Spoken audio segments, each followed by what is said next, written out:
Here's your wrestling news for July 31st, 2021. And your headlines for today include: why did WWE go ahead with an illogical and comedic way of setting up the Summerslam main event? Questionable WWE booking of Finn Balor. What happened with John Cena and Bianca Belair after Smackdown went off the air? Interesting matches and returns booked by WWE for Raw next week. WWE Nixed huge feud for Harry Smith's return. Heel and face turn from Sasha Banks on SmackDown. PBR trolls Domino's Pizza for getting upset over pizza cutter spot on AEW Dynamite. AEW wrestler says Gage should be Domino's Pizza's new mascot. Wrestling fans are upset with Edge Seth Rollins segment on WWE Smackdown. Braun Strowman announced for first post-WWE booking, and more. We've got some truly monumental news to report as Bray Wyatt has been released by WWE. This was confirmed by the company themselves on Twitter, and like almost all releases, WWE wished him the best in his future endeavors. WWE didn't specify why Wyatt was released, but it may all be part of the company's ongoing budget cuts that have led to dozens of employees being let go. Wyatt hadn't been seen since the Raw after WrestleMania 37, where he addressed his loss to Randy Orton on the pay-per-view, thanks in part to Alexa Bliss. It was recently reported that WWE was deliberately keeping Wyatt off TV, and that he had no heat with the company. Whatever plans WWE may have had for Wyatt are now finished, and it's expected that the former Fiend will be subject to a 90-day non-compete clause.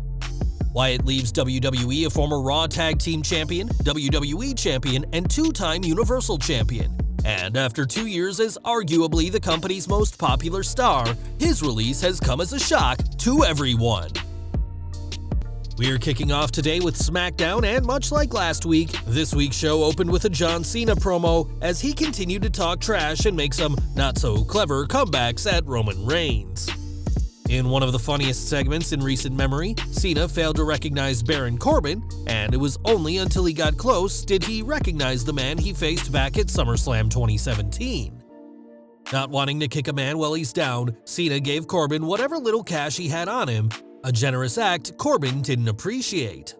Calling the wrestler/movie star a lowlife for giving so little, Corbin was silenced with an attitude adjustment, as it seems Corbin's budding face turn has been dropped by WWE.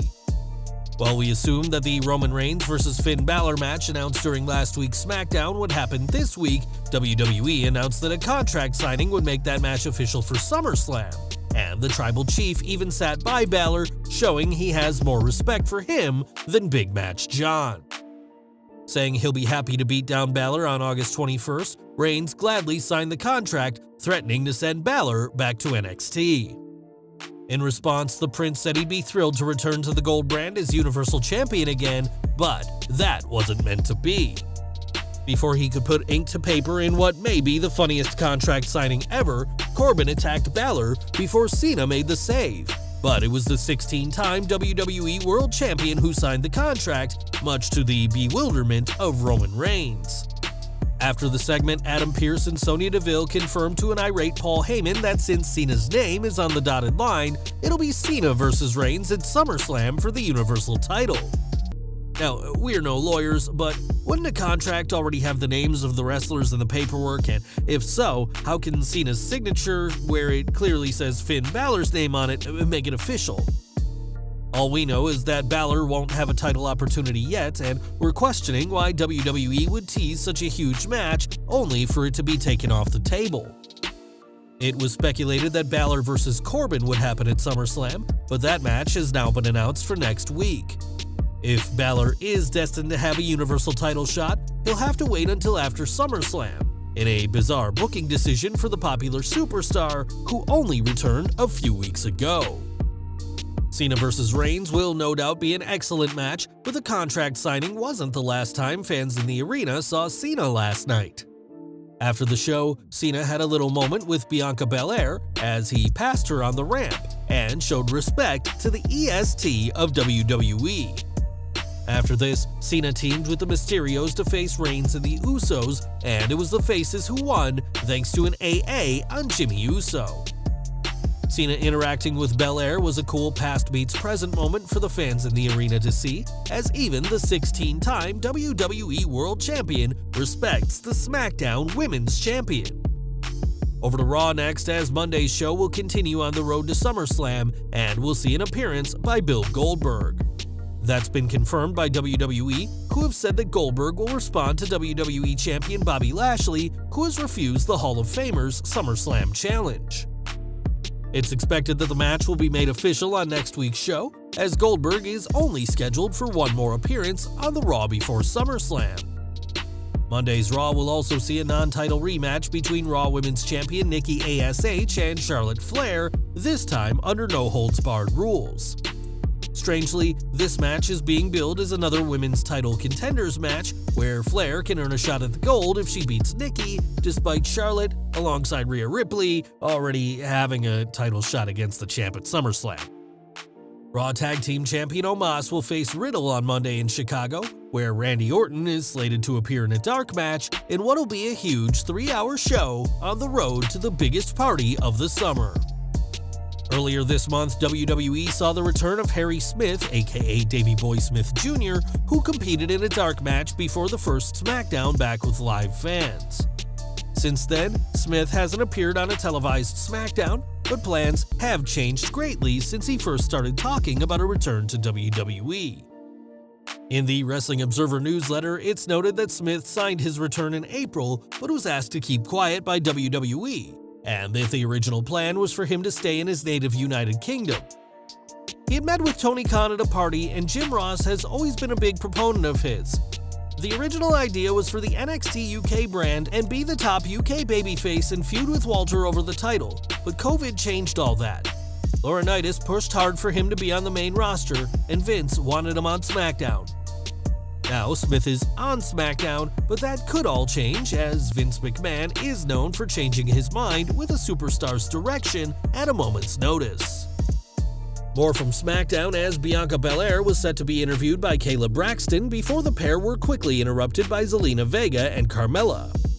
Belair was quick to accept a challenge made by Vega, but that match never started, as the champ received a beatdown by Vega and Carmella, only to be saved by the returning Sasha Banks, her first appearance since WrestleMania 37.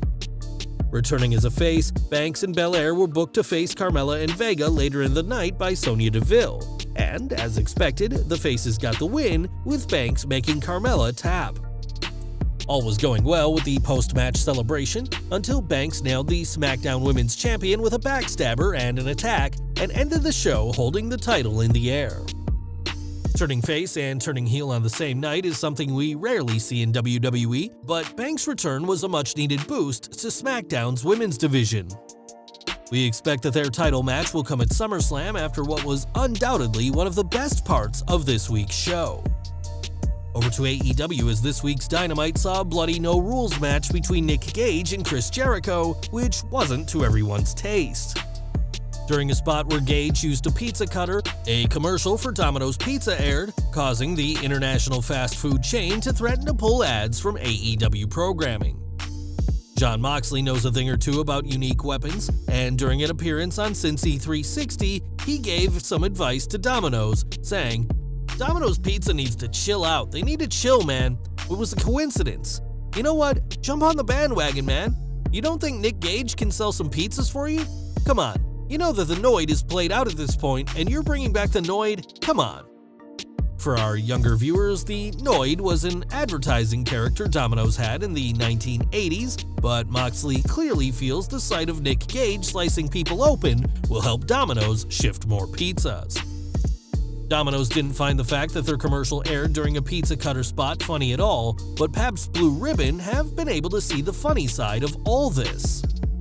On Twitter, PBR sent several trolling tweets to Domino's saying their threat to pull future ads ain't it, and said that if Domino's does pull from AEW programming, they'll be happy to fill those spots. Sharing an image of the Domino's app being removed from a phone home screen, PBR joked that the pizza chain had been future endeavored and added that their beer is gang-affiliated, sharing a PBR-branded pizza cutter. Perhaps PBR will get some prime commercial time if Domino's does walk away from AEW, But until that happens, Pabst Blue Ribbon are happy to poke fun at this strange situation. More from SmackDown, as Apollo Crews impressed fans by becoming Intercontinental Champion at WrestleMania, but his reign has grown stale as of late. Even before Money in the Bank, the focus has been off Crews, but that's no fault of his own, but rather WWE giving up on his title reign. This week, King Shinsuke Nakamura pinned Crews in a 6-man tag, hinting that he's next in line for a title shot, and at this point, WWE may just want to take the title off of him. The past year has been great for Crews, as his career has completely turned around after years of going unused, but this boring title reign is doing him no favors. Last night's show also had Edge and Seth Rollins share a segment which was nothing short of weird.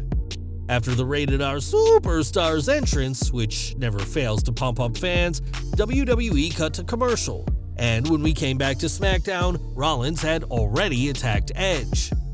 Sure, the live audience got to watch this attack, but having a live audience doesn't justify skipping an important segment for the millions of fans watching at home. With this attack, it appears that WWE is building to some no disqualification stipulation when the two finally collide at Summerslam. This segment didn't do anything to add to SmackDown and was a weird way to build up their marquee match at Allegiant Stadium on August 21st. Last month, Braun Strowman was released as part of WWE's budget-cutting measures, and there's been plenty of talk on where he'll go next. It's been reported that WWE are considering bringing him back, while Mark Henry has said he's pushing for Braun to join AEW, but Strowman's first post-WWE appearance won't be in either promotion. According to Lucha Libre Online, Strowman has been booked to appear at QPW's Summerslam 3 event in Qatar, and talks to bring him in were handled by QPW president Ali Al-Marafi himself. The official contract between Strowman and OPW will be signed in September, and the former Universal Champion joins a stacked show. The Nation of Domination will see a reunion, as Mark Henry, Ron Simmons, and The Godfather will all be joining up for the first time in years. Bret Hart, Booker T, Sting, Eric Bischoff, and Jon Moxley are all set to appear on the show, and now fans will be able to get these hands when the Monster Among Men appears at the Losail Sports Arena in Doha, Qatar on February 26th. And we're ending with SmackDown, which once again saw several NXT superstars appear on pre-show dark matches. Before the show, Odyssey Jones and Austin Theory returned to SmackDown to face each other in a match Jones won with a top rope splash. In the second dark match, Aaliyah defeated Indy Hartwell in the latest victory for Aaliyah since she was traded to Raw from Mandy Rose. Well guys, that's our news for today. Please share your comments below. Also hit the like button, subscribe to our channel, and hit the bell icon to receive all notifications. And as always, thanks for watching.